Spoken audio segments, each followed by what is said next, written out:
whiskey lovers, and welcome to another one of Mark's Whiskey Ramblings. And today, a new Auchentoshan. As you may know, I visited Taiwan a few weeks ago on a business trip with Catawiki. And when we returned in the airport, I always look out for the duty-free range, obviously. And truth be told, I was actually looking for a Macallan Concept Number 1. I wanted to add that to my collection, and lo and behold, I was disappointed because it was completely sold out. But then right there in the corner on a shelf, I saw this very familiar bottle type, this very familiar logo, and it caught my eye, and I was like, is that an Auchentoshan I see there before me? And yes, it was. And better yet, it was one that I had not seen before. It was a new release, and it's this one. It's the Auchentoshan 1988 PX cask finish. Wow. And now, even though it was a €400 bottle, the credit card happily said yes. So I got me one of these. Actually, I got me two of these, but don't tell the customs people. I got me a bottle of this one. It's a 29 years old Auchentoshan with a PX cask finish. So it matured for 28, 29 years on bourbon casks, and then it got a finish on the king of sherry, Pedro Jimenez. And that's what you see here before you.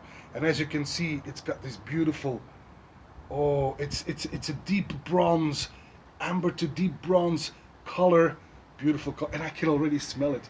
Oh, it's going to be a party. There's going to be a party. Anyway, it is bottled at, and I have to take a quick look because I don't remember. 49.7%. 49.7%. Okay, it's a limited release, and I have actually been told that only 9 bottles made it to Belgium. So I'm quite lucky that I was able to find it elsewhere, I suppose, because getting hold of this in Belgium might be next to impossible, as there's only 9 bottles here. Why? Anyway, a limited release. I got me one of those, and I'm very happy to tell you a little bit more about this new Auchentoshan 1988. So here we go, on the nose.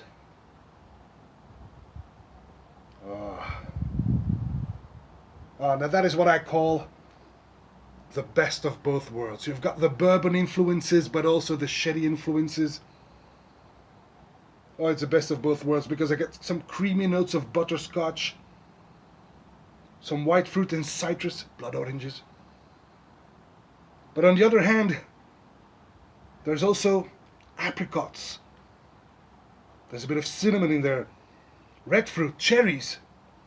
Oh yes, definitely. Maraschino cherries.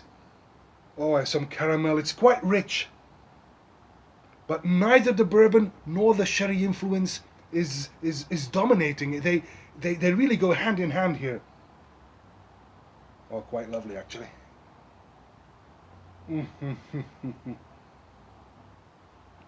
I could do this all day. Oh, beautiful, beautiful. On the palate.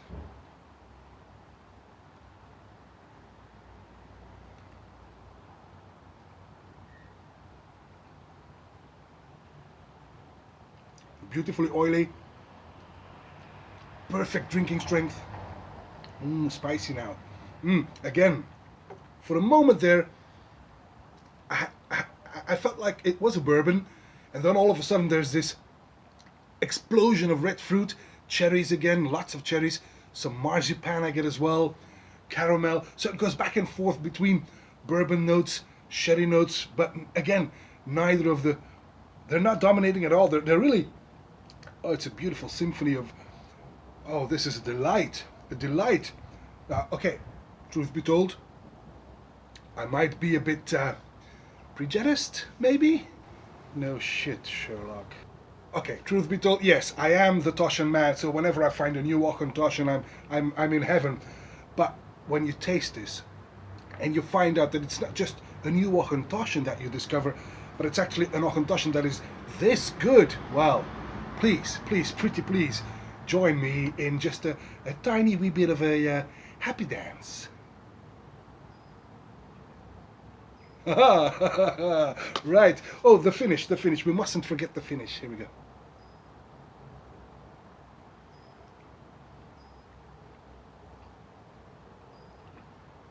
Not overly long, but medium. spicy. Oh yes, sweet, smooth. Just a tad spicy there. It's a nice continuation of the palate, but it lingers and fades very gently, making this an absolute delicious Auchentoshan. This is, I know it's expensive, but I've said it before and I'll say it again, life is too short to drink bad whiskey. So even if it means I have to invest a bit of money to get one of these, drinking this is oh, it's such a delight. It's just, life is good when you drink this Auchentoshan. And that's all for this whiskey rambling from the Toshan Man on this beautiful sunny day here in Ghent, Belgium.